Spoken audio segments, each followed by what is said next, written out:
Marvel Comics just pulled another political essay, this time for being critical of America. According to The Hollywood Reporter, just 2 weeks ago, Marvel rejected a similar essay from acclaimed cartoonist Art Spiegelman. Spiegelman is best known for his Pulitzer-winning book Mouse, a graphic novel inspired by his father's experiences as a Polish Jew during the Holocaust. His recent Marvel essay explored the anti-fascist history of classic superheroes, but Marvel decided it was too critical of President Donald Trump.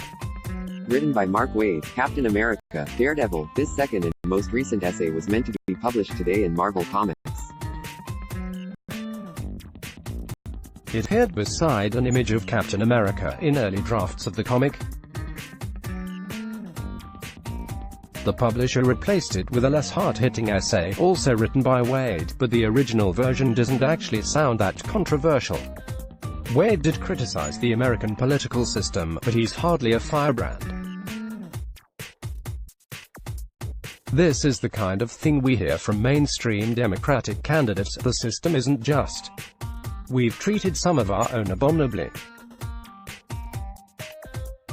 Worse, we've perpetuated the myth that any American can become anything, can achieve anything, through sheer force of will. And that's not always true.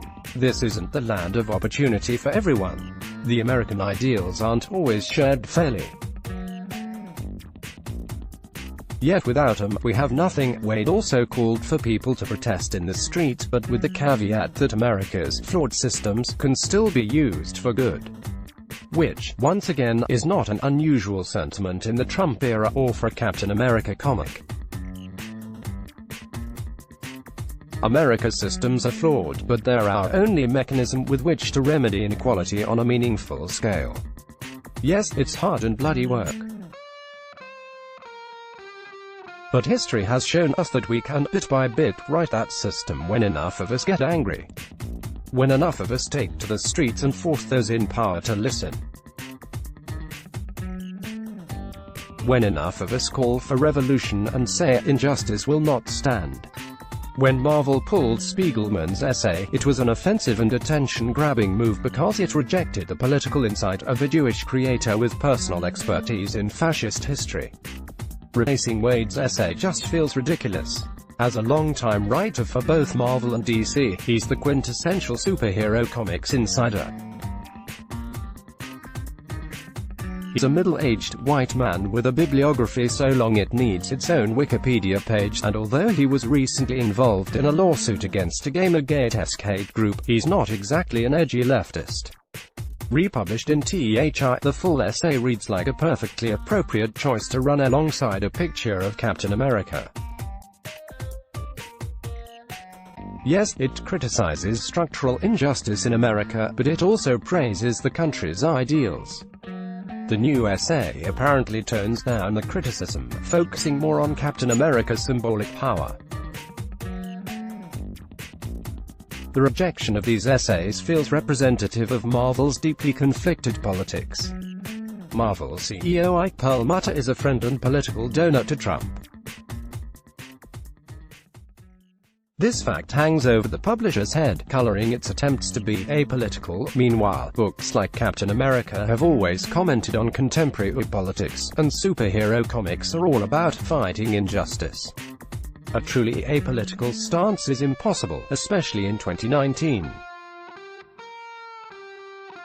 At the same time, Marvel is promoting a more diverse range of characters across its comics and movies, while tacitly trying to appease a vocal community of conservative fans who hate anything they deem too progressive, which basically means anything starring a woman or a person of color. Hence the repeated attempts to make it look like Marvel isn't taking sides. The publisher can't offer a coherent response to these disparate issues, resulting in a situation where it manages to offend practically every demographic in its own audience. Marvel's new editor-in-chief embodies the problem at hand. CB Cebulski said last year that he wanted to avoid going too deep on politics in the Marvel universe, but his promotion had its own political subtext. It's now public knowledge that Cebulski spent 2 years pretending to be Japanese so he could publish Asian-inspired comics and circumvent Marvel's internal rules for editors.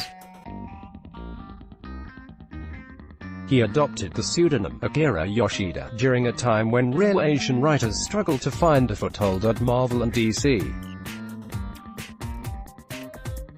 But in 2018, Marvel decided that this piece of Cebulski's history was no big deal.